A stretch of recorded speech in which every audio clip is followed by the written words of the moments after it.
Perkenalkan, nama saya Agnes Deborah Banamtuan. Perkenalkan, nama saya Maria Teresia Bari. Perkenalkan, nama saya Paulina Erlin Hurin. Perkenalkan, nama saya Inocentia Seran. Perkenalkan, nama saya Enang Stefania Benu. Perkenalkan, nama saya Blandina Agnes Kunani. Perkenalkan, nama saya Iin Marduari Duita Bernadia Moi. Perkenalkan, nama saya Mira Anissa Tahik.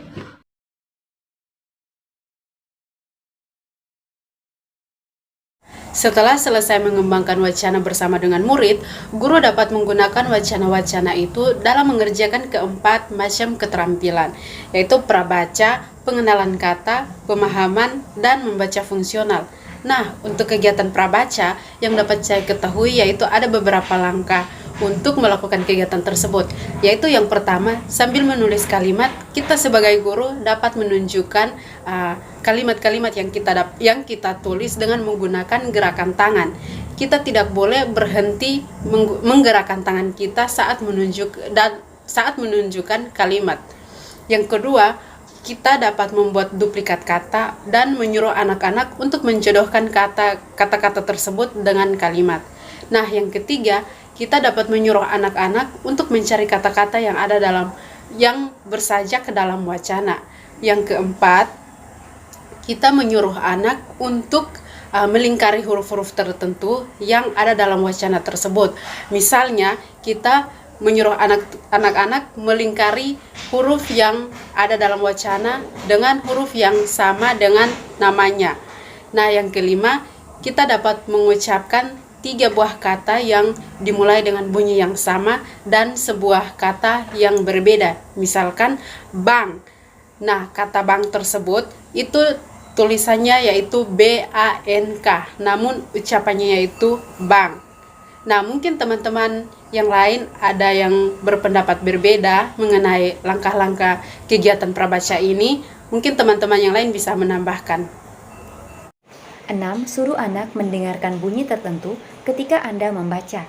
Anak harus bertepuk tangan waktu mendengarkan bunyi yang ditentukan itu. Dan menurut saya, mengapa anak harus bertepuk tangan ketika mendengarkan bunyi?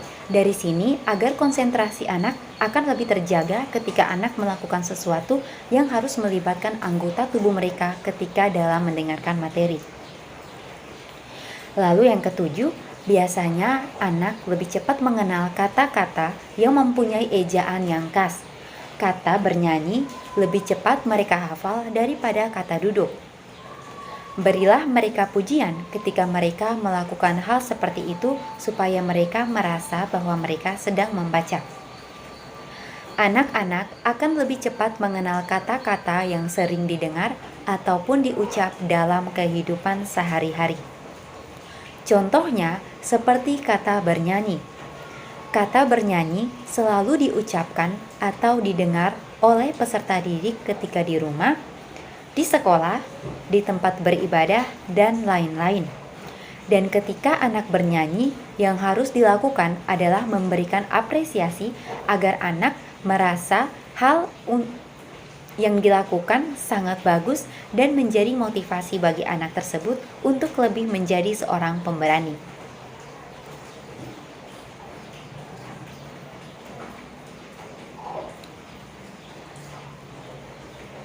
8. Anda dapat memperkaya kosakata anak dengan mengganti kata-kata tertentu dalam wacana.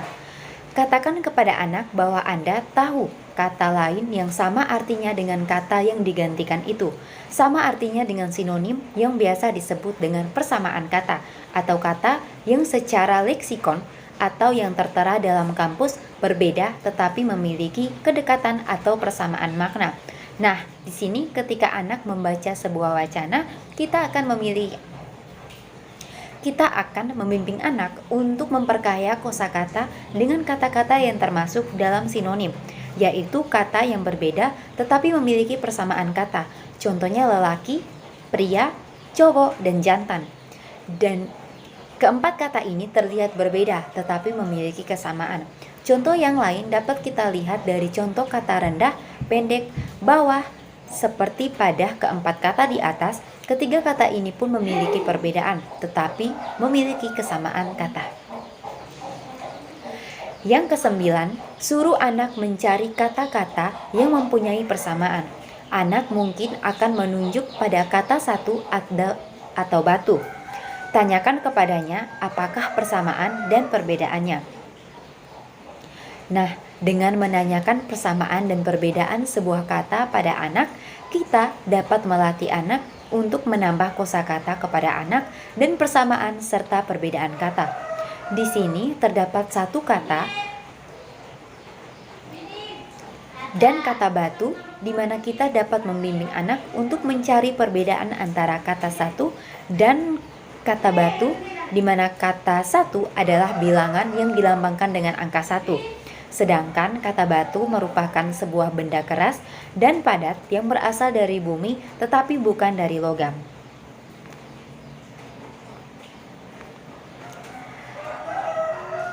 Yang ke-10, bacalah cerita dari buku yang menarik minat anak. Hal ini dapat membantu mereka menyadari buku-buku itu membuat hal-hal yang menarik dan mempesona. Contohnya kita dapat menggunakan buku-buku cerita dongeng ataupun cerita rakyat yang dapat membuat anak menjadi semakin berimajinasi dalam sebuah kehidupan. Buku-buku yang digunakan harus dilengkapi dengan warna-warna yang terang serta gambar-gambar yang menarik untuk memikat perhatian anak, agar mereka dapat tertarik untuk membaca serta meningkatkan kemampuan literasi mereka.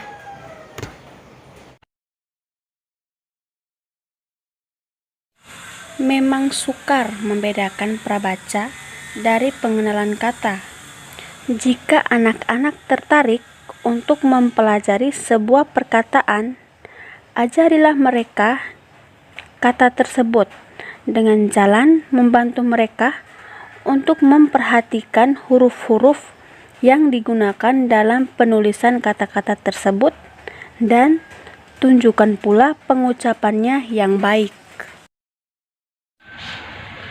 Dalam upaya mengajarkan anak membaca dengan menggunakan wacana PPB, kita harus membuat wacana itu pendek-pendek, bahkan boleh satu kata saja. Anak-anak belum dapat membaca. Oleh karenanya, mereka tidak akan dapat membaca wacana atau kata yang mereka katakan itu. Gurulah yang harus membacakan wacana itu.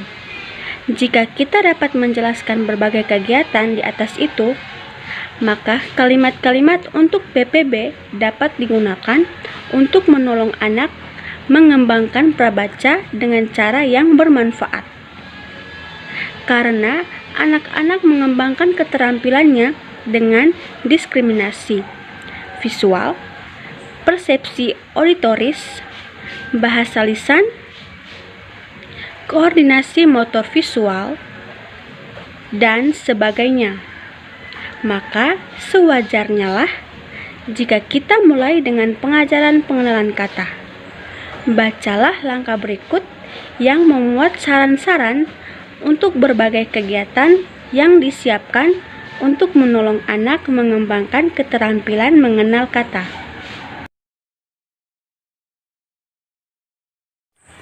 Hal tersebut tidaklah sulit.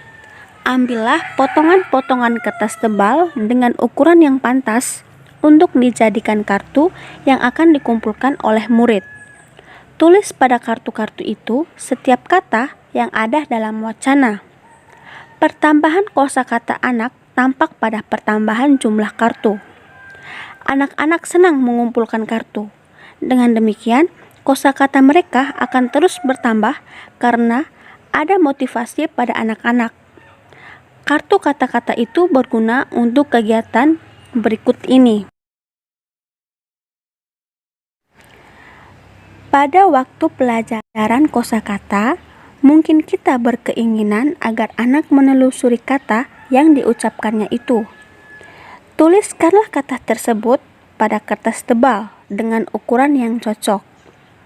Kita harus yakin bahwa anak akan mengucapkan kata tersebut, bukan huruf-huruf yang membentuk kata tersebut. Periksa apakah anak dapat menulis kata tersebut dengan jalan mengingat-ingatnya setelah dia menelusuri kata-kata tersebut berkali-kali. Menelusuri kata tersebut merupakan kegiatan yang baik sekali, terutama bagi kata-kata yang sering menjadi masalah bagi anak.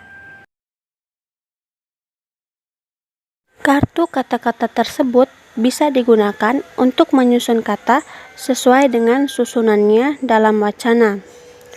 Untuk dapat menyusun kata-kata tersebut sesuai dengan susunan dalam wacana, anak harus terlebih dahulu mengenalnya. Jika ada anak yang tidak mampu mengenali kata yang dihadapinya, berilah ia dorongan untuk meletakkan kata tersebut dalam kalimat dengan berbagai petunjuk yang sudah ada dan dapat dipahami oleh anak. Suruh anak mencari kata-kata yang ada dalam kartunya tersebut, yang dimulai dengan bunyi tertentu. Misalnya, kata yang dimulai dengan bunyi S. Buatlah daftar kata-kata tersebut dan bacalah bersama-sama dengan anak dengan jalan memberikan tekanan pada bunyi S itu. Suruhlah anak membaca sendiri kata-kata itu. Kita bisa melanjutkan kegiatan ini dengan menyuruh anak mencari S yang ada di tengah kata dan S yang ada pada akhir kata. Nah, di sini saya akan menjelaskan yang kelima, yaitu setelah anak mengenal banyak kata yang merupakan kata dasar, Anda mungkin mempunyai keinginan untuk memperkaya mereka dengan kata-kata lisan. Di sini murid boleh melingkar kata-kata yang sudah mereka kenal. Yang keenam, kita sebagai guru bisa juga membimbing anak untuk mengenal kata-kata yang berimbuhan. Mungkin banyak di antara anak-anak suka membuat buku yang berisi halaman-halaman yang membuat imbuhan-imbuhan khusus. Nah, halaman yang khusus membuat awalan ber, me, di, akhiran kan, i, wan, dan sebagainya. Yang ketujuh yaitu kita juga bisa membimbing anak untuk menemukan suku-suku kata yang berakhiran dengan vokal atau konsonan. Nah, kita bisa tunjukkan pada anak benda bunyi vokal-vokal pada suku kata yang terbuka dan yang tertutup. Nah, contohnya I pada ti dan I pada tik, O pada do dan O pada rong. Nah, yang kedelapan, waktu. Anda menuliskan kalimat-kalimat yang didiktekan anak, tunjukkanlah kepada mereka tempat-tempat meletakkan tanda baca yang benar. Tunjukkan perbedaan arti dan intonasi yang disebabkan oleh tanda baca. Baik, yang berikut adalah langkah-langkah pemahaman. Nah, yang pertama, jika wacana yang diiklankan oleh anak-anak itu terdiri atas 2 kalimat atau lebih, suruhlah anak-anak memberikannya sebuah judul. Nah, pembuatan judul itu harus dilakukan sesudah imlan. Dengan demikian, anak-anak akan berlatih menentukan atau menemukan ide pokok sebuah paragraf atau wacana. Mungkin dilanjutkan oleh teman saya.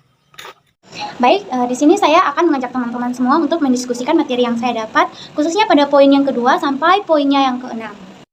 Oke, pada poinnya yang kedua yaitu pada waktu anak-anak menyimulakan pengalamannya, kita sebagai guru harus menjelaskan kepada mereka sebab kejadian yang satu harus direkam lebih dahulu dari kejadian lainnya, sehingga mereka dapat mengurutkannya sesuai dengan apa yang kita harapkan. Yang berikut yaitu kita sebagai guru juga harus menjelaskan kepada mereka betapa pentingnya masalah diurutkan itu dalam uraian tentang suatu percobaan dalam ilmu alam. Nah, contoh yang bisa kita berikan kepada mereka yaitu suruh mereka untuk memikirkan apa yang bisa terjadi jika susunan uraian percobaan itu salah, apa dampaknya bagi kita, seperti itu. Nah, selanjutnya dengan demikian anak-anak akan menyadari, mereka akan menyadari pentingnya tentang persamaan-persamaan kata-kata yang mereka peroleh. Baik, kita masuk kepada poin yang ketiga, yaitu suruh anak-anak untuk mengklasifikasikan kata-kata kelompok, warna, binatang, benda, dan juga perbuatan, dan sebagainya. Suruh mereka untuk membuat kesimpulan tentang persamaan-persamaan kata-kata yang mereka peroleh, sehingga dapat membantu mereka dalam mempelajari sesuatu dengan sangat tepat. Baik, selanjutnya kita masuk kepada poin yang keempat, di mana kita dapat menolong anak-anak untuk menyadari pentingnya rincian dalam wacana dengan jalan yang menyeluruh, di mana kita dapat menyuruh anak-anak untuk mencoreti kata-kata sifat dengan keterangan. Setelah itu, kata-kata tersebut dihilangkan, akan ternyata bahasa atau wacana itu bersifat umum dan tidak berarti. Dengan demikian, mereka akan sadar bahwa pada waktu membaca, mereka itu sesungguhnya sedang membuat bayangan-bayangan visual, di mana semakin banyak rincian yang dikenalnya, semakin jelas pula citra visualnya. Sehingga peserta didik akan sangat memahami setiap rincian yang ada, dan juga dapat menambah wawasan mereka menjadi wawasan yang luas. Nah, pada poin yang kelima, yaitu kita sebagai guru menyuruh murid untuk membuat gambar tentang berbagai peristiwa yang ada dalam salah satu gambar atau salah satu. Baik, kita masuk kepada poin yang kelima, yaitu kita dapat menyuruh peserta didik untuk membuat gambar tentang berbagai peristiwa yang ada dalam sebuah ide pemikiran mereka yang mereka miliki. Nah, kemudian suruhlah mereka menyusunnya dalam uraian yang baik dan tepat. Dengan demikian mereka akan melihat hubungan-hubungan antara berbagai peristiwa. Nah, dalam penyusunan ini pasti mereka akan berhati-hati dalam menyusunnya, dan bahkan mereka akan menyesuaikan sesuai dengan urutan yang tadi sudah dijelaskan. Selanjutnya kita masuk kepada poin yang keenam, di mana setelah anak-anak memiliki cukup wacana, suruh mereka untuk menandai kalimat-kalimat yang diawali dengan kata sebab, karena. Dengan demikian mereka akan melihat hubungan sebagai peristiwa. Nah, dan juga di sini mereka akan lebih menambah wawasan mereka dan dapat menyusun sesuatu dengan tepat dan sesuai dengan sasaran mereka. Baik, mungkin ini yang bisa saya bagikan. Teman-teman saya mungkin akan menambahkan atau menjelaskan sesuai dengan materi yang sudah diberi. Oke, baik. Jadi, langkah pemahaman yang ketujuh, kita menyuruh anak-anak untuk menandai setiap kalimat dalam wacana tersebut yang menunjukkan fakta dan yang menunjukkan pendapat. Jadi, kita dapat menjelaskan kepada anak-anak tentang perbedaan fakta dan pendapat, sehingga anak-anak itu lebih mudah menandakan yang mana adalah fakta dan yang mana adalah pendapat. Jadi fakta itu didasarkan pada kenyataan, sedangkan pendapat didasarkan pada sudut pandang seseorang. Lalu yang kedelapan, memilih kata-kata yang memiliki antonim atau lawan kata. Nah, dengan begitu mereka itu memiliki perbendaharaan kata yang semakin bertambah. Kemudian dilanjutkan dengan menyuruh anak-anak menggantikan kata-kata tersebut dengan antonim dari kata-kata tersebut. Sehingga anak-anak itu dapat melihat perubahan apabila kata dalam wacana tersebut diganti dengan kata-kata lain. Lalu yang kesembilan, kita memberikan dorongan kepada setiap anak untuk membaca wacana temannya yang lain. Nah, dengan membaca juga kiranya dapat menambah kosakata mereka. Jika wacana itu dirasa sukar atau sulit oleh salah satu anak, maka bisa dibantu oleh pengarangnya untuk membaca. Lalu yang ke-10, menyuruh anak untuk mendramatisasikan wacana untuk mengetahui sejauh mana pemahaman mereka tentang wacana tersebut. Nah, dengan cara kita memperhatikan mereka atau mendengarkan setiap jawaban atas pertanyaan yang kita ajukan. Sekian dari saya, selanjutnya akan dijelaskan oleh teman saya. Terima kasih. Baik, saya akan melanjutkan materi dari teman saya, dan di sini saya mendapatkan bagian pada poinnya yang ke-11 sampai poinnya yang ketiga. Di sini materi yang saya dapat yaitu kalimat majemuk. Nah, di sini anak-anak tidak memerlukan waktu yang lama untuk mengetahui kata yang mempunyai majemuk. Nah, di sini kita sebagai guru kita harus memberikan kesempatan kepada anak supaya mereka dapat menggunakan kata-kata itu sesuai dengan konteksnya masing-masing. Nah, mereka mungkin mempunyai keinginan untuk menyatakan arti yang berbeda-beda. itu dengan gambar atau dengan kalimat. Selanjutnya adalah pemahaman wacana PBB. Di sini sangatlah tidak sukar karena anak-anak akan mencari tahu apa yang ingin mereka ketahui. Baik, selanjutnya adalah salah satu faktor utama yang mempengaruhi pemahaman itu ialah pada latar belakang pengalaman tersebut. Materi selanjutnya adalah jenis keterampilan membaca. Jenis keterampilan membaca fungsional. Dalam jenis keterampilan ini pun juga kita akan mengetahui berbagai langkah yang perlu dipahami, yaitu sebagai berikut. Baik, di sini pada poinnya yang pertama yaitu dalam upaya mengembangkan bacaan reaksi dan mengembangkan minat terhadap bacaan, di sini dapat menyajikan cerita-cerita yang berkaitan. Maka tugas kita sebagai guru adalah kita akan menumbuhkan minat baca peserta didik tersebut. Yang kedua adalah setelah anak-anak memiliki wacana yang cukup banyak, tugas kita sebagai guru adalah menyuruh anak-anak untuk menyusun buku dengan daftar isi yang berada pada bagian depannya. Pada poin yang ketiga yaitu jika membuat wacana tentang cuaca setiap hari, maka kita sebagai guru akan mempunyai kesempatan untuk menyuruh anak-anak supaya mereka boleh dapat membuat grafik tentang cuaca. Nah, pada pembuatan grafik tersebut dapat dibuat dengan pertolongan sebuah catatan tentang naik turunnya cuaca. Oke, baik. Di sini saya akan melanjutkan pada poin yang keempat. Anak dapat mengembangkan keterampilannya menyusun kata berdasarkan alfabet. Maksudnya di sini yaitu kita menyuruh anak untuk menyimpan kata-kata yang tersusun secara alfabet itu supaya mudah mencarinya kembali. Contohnya, kita juga bisa menggunakan kartu huruf dalam pembelajaran. Kita menyuruh anak untuk menyusun beberapa kata seperti bola, tas, dan buku. Setelah itu menyimpannya, kemudian mencarinya kembali sesuai kata-kata yang sudah disusun, kemudian menyuruh mereka untuk membacanya kembali. Yang berikut, dalam kesempatan berbicara dengan anak tentang minat mereka, kita dapat menggunakan ensiklopedia. Pada pengajaran yang paling awal pun, kita dapat mengetahui bahwa informasi bisa diperoleh melalui gambar. Anak bercerita tentang bunga, kuda, burung, kapal, kendaraan bermotor, dan ular, serta objek-objek lainnya dalam ensiklopedia. Yang keenam, kita menyuruh anak untuk memperhatikan wacana tertentu dan menunjukkan 5 buah kata penting. Kegiatan ini dapat membantu anak mengembangkan keterampilan untuk mengidentifikasi kata-kata kunci.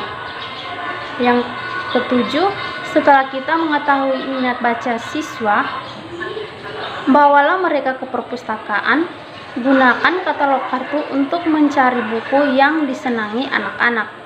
Dengan demikian, anak akan tertarik untuk mempelajari penggunaan katalog kartu dalam upaya mencapai buku-buku yang mereka senangi.